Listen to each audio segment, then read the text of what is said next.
xoraynta dalka waa markaa soo noqotaan haddii alla yidhaahdo waa baxaysaan fasaxa qaadanaysaan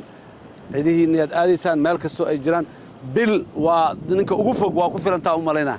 qiimaha askarta caadiga ay bixiyeen qiimo ka badanaa bixiseen intaasoo waqti ah oo nolol adag iyo rafaad iyo waxba soo bateen ciddii soo arag u soo sheeg hooyo iyo walaalo iyo kulli qalbigoodu qabooji wax fiicanna u sheeg inaa maxaa dalka u maqneeday haddana aad timiday oo aad u timida dalkii wax weynay u tahay qoysaskiinna ilaahay idinkiis waa baxaysaan fasaxa qaadanaysaan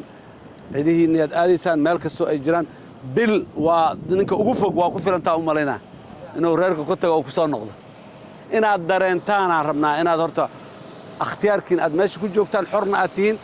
danta dalkiinnana aa u joogtaan waxaa dawladdu kafaalo qaaday intii karaankeeda ahday inaad wixii yaroo qarashaad ahay loo baahnaay mishaar hadday tahay gunno hadday tahay inaad heshaan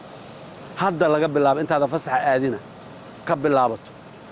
oo aad bil walba heshaan cadowga dalka haysta haddaan ka bixinno nolosheenna kuweenna rayidka oo bannaanka jooga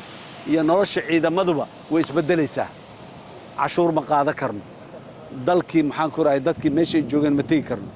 wixii loo baahnaay looma gey karo caafimaad looma gey karo biyo hadda qofka haddaanan caafimaad iyo tacliin iyo biyo nadiif iyo wixii aadan siinayn cashuur say uga qaadeen shabaab iyo annaga ma kala duwanaanayno shabaaba waxba ma siiyaan dadka xoolahay ka gurtaan leh caafimaad ma siiyaan biyo ma siiyaan maxaan ku idhahdaa mashe amnigaan siinahay ku faanan amniga shabaab waxaa la yidhaha amniga xoolaha 10 neef oo ari haddaad leedahay oo xerada ay kugu jiraan dhurwaaga waa ka ilaalinay libaax waa ka shabeelka waa ka ilaalinay dawacada waa ka ilaalinay ma taaba karaan tuugga waa ka ilaalinay waa ka ilaalinay laakiin adiga markaa u baahatid waa soo qabanay waa qalanay maano shabaab dadka Soomaaliyeed saasay u yihiin dadka kale yaan layga taaban soo qabo maanta asaga qofka rabana qalana qofka rabana qarxina qofka rabana qarka rida amaan ma ah marka taas qofka inuu xurriyad dareemo shakhsiyan qofku inuu xurriyad u dareemo waayo wax ammaan ku dareemayo oo ammaan ku yahay idinka oo ciidanka xoogga dalka soo gacmo daahira wax daahiriya la yiri dadka inaad xoreysaan la rabo idinka horta waa inaad xurriyad dareentaan inta Soomaaliya la yira dalkiini waaye sidiisabana annaga mabda'an qaadanay dadku inay xor ahaadaan xurriyadna dareemaan